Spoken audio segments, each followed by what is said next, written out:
We say Allah. Okay, so that's God to the Muslims. Some say it's not even the God of the Christians and so on. It's just a God. Some even said it's a moon god. But let us now look at the linguistic of the word Allah. It in itself is the beauty of Islam. Because the word in Arabic doesn't mean God. Just in case you thought it did, it doesn't. Because we have a word in Arabic for the word in English, God. It's called Ilah. Ilah, God. God, Ilah. That's the word. But when we speak about the one and only God, the one that's to be worshipped, the God of Adam, the God of Abraham, and the God of Moses, God of Jesus Christ, peace be upon him, and the God of Muhammad, peace be upon him, we're talking about essentially the only God that's worthy to be worshipped. No other God. Now, what would be the proof for this? I realize that we have a lot of detractors who will say, no, it's not true, I don't believe it. Let's get a proof from the English translation of the Bible. That's a good place to start. Around the earth, there are many hotels and motels. And almost every one of them that you go to, there's a drawer beside the bed that when you open it up, you'll find a book in there and you'll take it out. Now, what is that book? And you already know the answer. It's the Bible. It's the Gideon publication of the King James Version of the Bible. The Gideons are very proud of it because they've translated it into so many languages. If you'll turn a few pages right in the beginning, you'll find examples of the translation to Chinese and Korean and into Urdu, the language of Pakistan. You'll find it into Tamil. You'll find it translated into Afrikaans language, which happens to be the first. And the second language translated to is Arabiya, Arabic. And there is an example of each one of these languages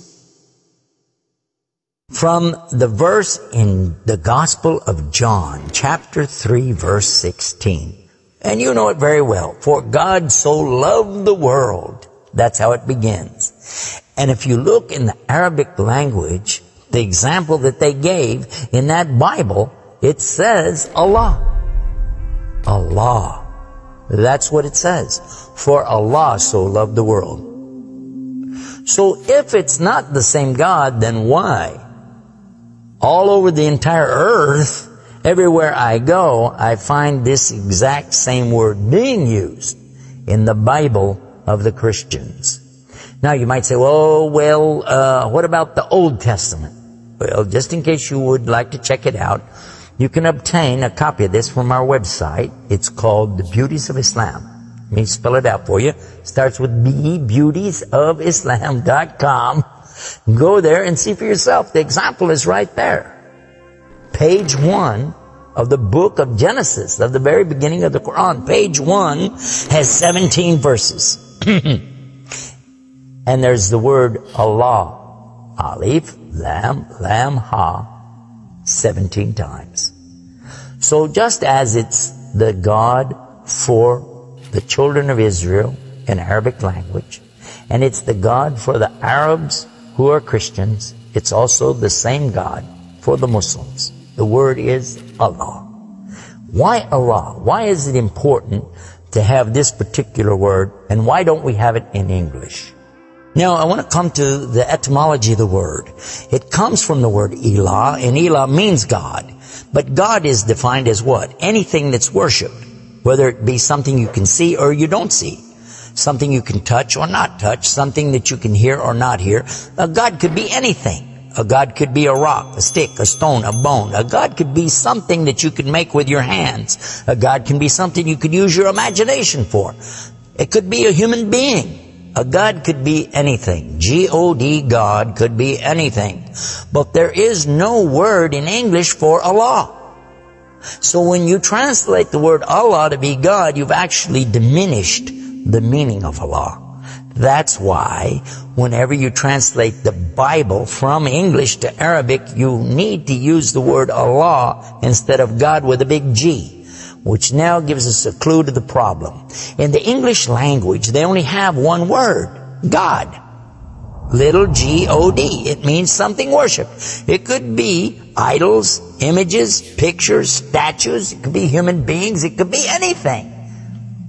This is God's. Little G-O-D-S. But when you mean the God, you have to capitalize the G. You have to make a big G. Now, what happens if you're going to start the sentence with the word God? You have to make a big G anyway, don't you? So you wouldn't know if it was God, big God, or God, a little God, just any old God. You wouldn't know. Also, whenever you're speaking to someone, they can't see the letters. So when you say God, which God? What God are you talking about? In Arabic, though, it's clear. When you say Ilah, okay, he's talking about a God. And Allah is an Ilah. But he's also Al-Ilah, the only Ilah. And when you say Allah, this firms it up. And there's no doubt in anybody's mind that you're talking about the one and only God. The word Allah in the Arabic language cannot be made plural. There can't be more than one. Okay, that perfectly fits the unique God of the believers, because there's not more than one. He's only one. There's no God beside God. Second point is this: it can't be made female or male. There's no gender to the word. In Arabic, all the words have gender. All words have gender. But this particular word is only having gender because of the Arabic language, not because Allah has gender. I'll give you an example. It always says like Allahu. This means Allah, He is. But when we say He, it's out of respect for Allah, because Allah is without gender, because He's not like His creation. Not male, not female. Additionally, we find that the examples in Quran, for instance, when Allah is talking about Himself, you'll find it says Nahnu. Nahnu means we. And Allah refers to Himself as Nahnu. He also says khalaqna. He says khalaqna. What does that mean? He's saying that we created. And throughout the Quran you find Allah referring to Himself as we, our, and us. And right away you're going to say, okay, if that's not plural, then what is?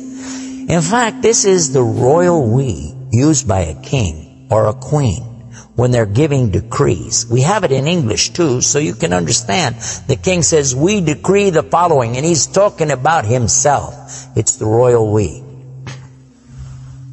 Now, I thought about this quite a bit, and I was trying to think, how could I give a better example? After all, most of us, myself included, never met a king, never met a queen, and so I'm not really familiar with that usage. Although it's there, I'm not sure what you're talking about. So then in studying the English language, we find that it's true that we do that when we speak to someone directly. Watch this. When I say, for instance, this cup. Okay. I would say, this is a cup. This is a cup of tea. I would say, this book is. I would say, those artifacts are. Those are. This is. These are. So I'm saying is and are. Did you catch this now? These things are. This is. Now when I speak to a human being, how do I do this? Well, I will say, you guys. All of you are. All of you are. A-R-E. But when I speak to somebody directly, do I say you is or you are? I will say you are. Why? Simply because this is the respect, honor, and dignity that I'm giving. There's no plural there. When I say to you, you are my friend. You are a lovely person. But why am I saying are? Why aren't I saying is? You is my friend. You is a lovely person. You'll say, man, this guy doesn't know English language. And in fact, that's how we can understand this usage of we and our when Allah is talking about Himself. This is the same as when I say I. I don't say I is, I say I am. And again, it's to show the, not plural, but rather the specific nobility, dignity, and honor that you give to the one who's speaking about himself and to the one he's speaking to. And in the same way, that's exactly what Allah is doing when He says Nahnu and Khalaqna. and other examples throughout the Quran. So now what we've learned is that Allah's name itself is the perfect name for Allah. It is something that is so fantastic to describe who He is and who He isn't. The one and only God. There is none other like Him, nothing like unto Him, Allah, and at the same time, the dignity, the royalty, the honor that's due Him is contained in His name. Not like anything else, not male, not female, and yet He is the all Allah, the only God.